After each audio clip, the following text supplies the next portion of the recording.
Siang malam kami berdoa sungguh-sungguh supaya kita dapat bertemu muka dan menambahkan apa yang masih kurang pada iman kami. Kita memohon bahwa semoga Tuhan membuat kalian bertambah dan berkelimpahan kasih satu sama lain dalam kasih terhadap semua orang. Tetap mengusahakan apa yang namanya ajaran kasih, berbuat kasih, mengasihi sesama, mengasihi keluarga, dan seterusnya. Hal sederhana demikian yang selalu kita lakukan bukan karena yang lain-lain, tetapi karena Kristus sendirilah kita berbuat kasih. Bukan karena cari nama, bukan karena pangkat, bukan karena yang lain-lain, karena dilihat, tetapi karena Kristuslah kita berbuat kasih, dan kasih itu membantu kita untuk senantiasa berjaga-jaga di dalam kehidupan kita. Dalam nama Bapa dan Putra dan Roh Kudus. Amin. Rahmat Tuhan kita Yesus Kristus, cinta kasih Allah dan persekutuan Roh Kudus bersamamu dan bersama rohmu. Ibu bapak, saudara-saudari yang terkasih, selamat pagi semuanya. Pagi Romo. Pada kesempatan Ekaristi pagi ini kita akan mendengarkan antifon pembuka. Hendaklah kalian siap sedia, karena Putra Manusia datang pada saat yang tidak kalian duga. Mari kita datang di hadapan Tuhan, sungguh-sungguh ingin menyiapkan hati kita untuk senantiasa punya sikap kebijaksanaan berjaga-jaga. Maka sikap kebijaksanaan berjaga-jaga ini sungguh-sungguh membuka hati kita dan membutuhkan keterbukaan hati kita di hadapan Tuhan, karena kita sungguh-sungguh mau mengimani bahwa Tuhanlah menjadi pegangan dan hidup kita.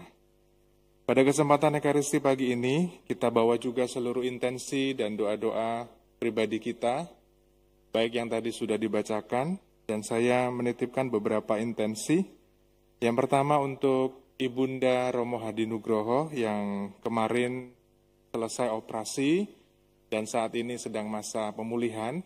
Dan yang kedua untuk mama saya dan om saya yang masih terpapar COVID-19 dan sedang dirawat di rumah sakit.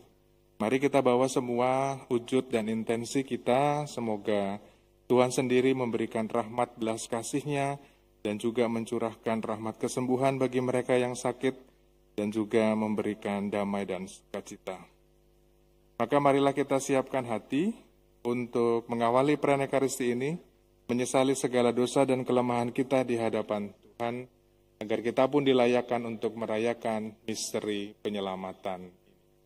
Semoga Allah yang Maha Kuasa mengasihani kita, mengampuni dosa kita, dan menghantar kita ke hidup yang kekal. Amin. Ibu bapak, saudara-saudari yang terkasih, ketika merenungkan bacaan-bacaan hari ini, saya teringat dengan pengalaman ketika hidup di seminari. Di seminari seperti yang kita ketahui, dengan segala tata aturan, tata tertib, semuanya tertata dengan rapih. Jam ini kami harus berdoa, jam ini kami harus ekaristi, jam ini kami harus belajar, jam segini kami harus sarapan, jam segini kami belajar lagi, olahraga, bersih-bersih rumah, dan seterusnya. Semua tertata dengan rapi dari bangun tidur sampai tidur malam. Tetapi sebagaimana kami, orang-orang muda juga, yang hidup di seminari, di asrama bersama teman-teman lain, terkadang satu dua kami suka mencari-cari waktu, mencari-cari celah. Dilihat apakah ada formatornya, apakah ada romonya atau tidak. Lalu kami curi-curi nonton TV misalnya. Lalu kalau tahu romonya pamitan, saya pergi dulu ya, misalnya misa di mana, atau kalau sebelum PPKM kan suka misa requiem di mana, atau misa tutup peti di mana, atau misa lingkungan di mana. Kami tahu nih, romo formatornya nggak ada. Romo pembimbingnya lagi nggak ada di seminari. Maka ya karena waktu belajar sudah banyak, lalu kita kepingin rekreasi. Rekreasi di sini maksudnya adalah waktu di mana kami bisa lebih leluasa, entah untuk mengerjakan, terutama untuk ini sebetulnya di luar rutinitas ya, bisa nonton TV atau bermain dan seterusnya. Nah, ketika itu terjadi, kami waktu itu kalau nggak salah saya entah nonton TV atau main kartu ya, saya lupa. Sebetulnya lagi jam belajar, ya seperti orang muda pada umumnya ya, suka curi-curi waktu, tahu kalau pembimbingnya nggak ada. Lalu tanpa diduga-duga, kami tidak memperkirakan jam segitu romonya sudah datang. Kami pikir ya masih lanjut dan lebih lama, sehingga kami bisa bermain juga lebih lama. Tetapi Roh Kudus sepertinya bekerja dan berkarya, dan akhirnya Romo itu datang dan kami ke gap main kartu atau bermain ada Uno, ada seterusnya ya. Lalu yang menarik adalah Romonya mengatakan, para frater, ini sekarang kita lagi jam apa ya? Seperti biasa, lalu kita menjawab, lagi jam studi Romo. Kalau jam studi, apakah studinya lagi main Uno? Enggak Romo, studinya ya studi belajar, jadi baca buku. Oke, berarti kalau begitu tahu apa yang harus kalian lakukan? Ya Romo, jadi kami langsung bergegas membereskan kartunya, lalu terus kita masuk ke ruang belajar dan akhirnya belajar.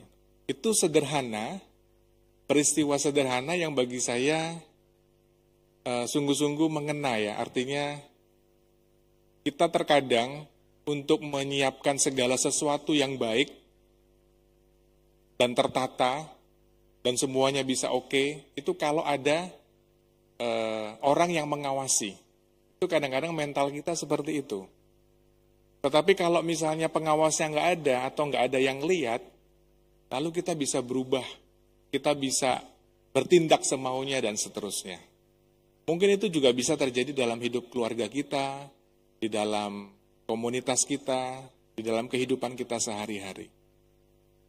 Kalau dikatakan di sini dalam bacaan Injil, kita diminta untuk senantiasa siap siaga, berjaga-jaga.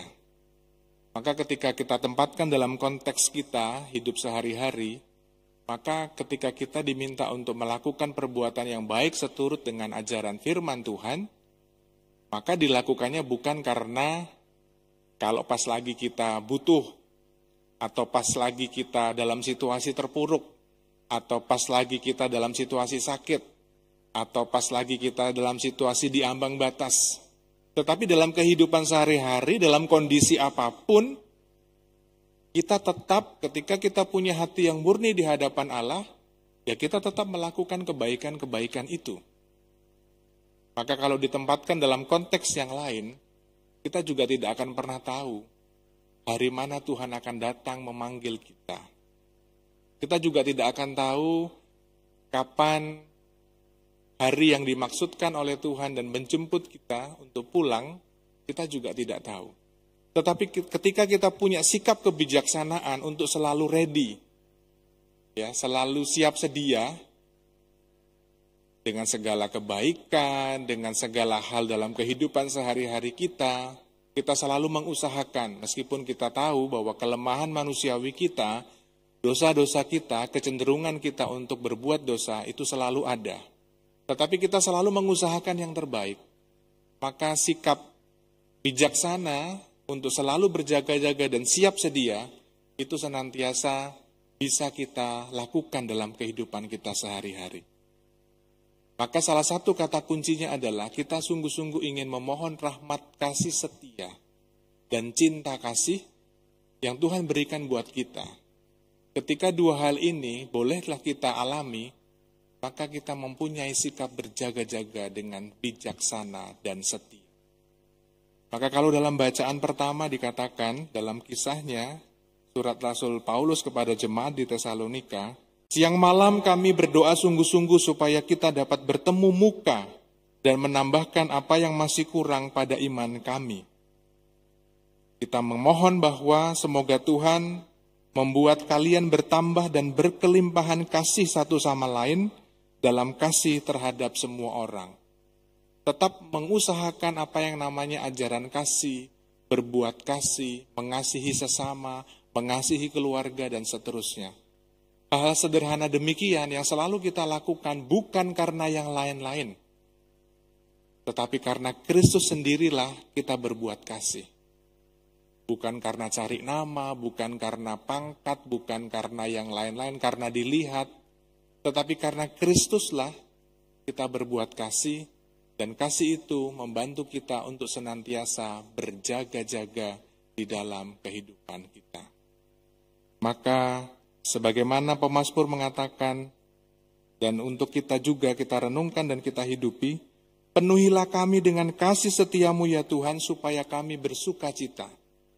Berjaga-jaga itu bukan sesuatu terus kita menunggu dengan bosannya, tetapi berjaga-jaga kita tetap aktif melakukan kegiatan dan tanggung jawab kita. Berjaga-jaga itu lalu bukan berarti terus kita berhenti, tetapi kita tetap aktif melakukan kegiatan kita tetap aktif mewartakan kasih Tuhan dan memberitakan kabar sukacita. Maka kalau sikap berjaga-jaga, Tuhan Yesus mengharapkan kita juga dengan hati yang penuh sukacita. Bukan berjaga-jaga lalu dengan wajah yang muram, wajah yang bersedih, tetapi berjaga-jaga tentu dengan hati yang penuh sukacita, karena kita dirahmati dengan kasih dan berkat-Nya. Maka kita mohon dalam perayaan Ekaristi ini, semoga kita dimampukan untuk senantiasa memiliki sikap bijaksana, untuk senantiasa berjaga-jaga di dalam kehidupan kita, di mana hari Tuhan akan memanggil kita. Tuhan Yesus memberkati. Amin. Terima kasih Ibu Bapak, Saudara-saudari yang terkasih di dalam perayaan Ekaristi kita pada pagi hari ini. Terima kasih juga kepada seluruh petugas liturgi, tim audiovisual yang membantu pelaksanaan Ekaristi kita pada pagi hari ini. Marilah kita memohon rahmat dan berkat Tuhan untuk peziarahan kita sepanjang hari. Tuhan bersamamu dan bersama rohmu. Semoga kita semua, orang-orang yang kita doakan, saudara dan saudari kita yang sedang sakit, keluarga-keluarga dan komunitas kita, seluruh tugas karya dan pelayanan kita sepanjang hari ini, senantiasa dilindungi, dibimbing dan diberkati oleh Allah yang Maha Kuasa, Bapa dan Putra dan Roh Kudus. Amin. Dengan ini perayaan Ekaristi pagi kita sudah selesai. Syukur kepada Allah. Sikap bijaksana selalu berjaga-jaga, itulah perutusan kita. Amin. Amin.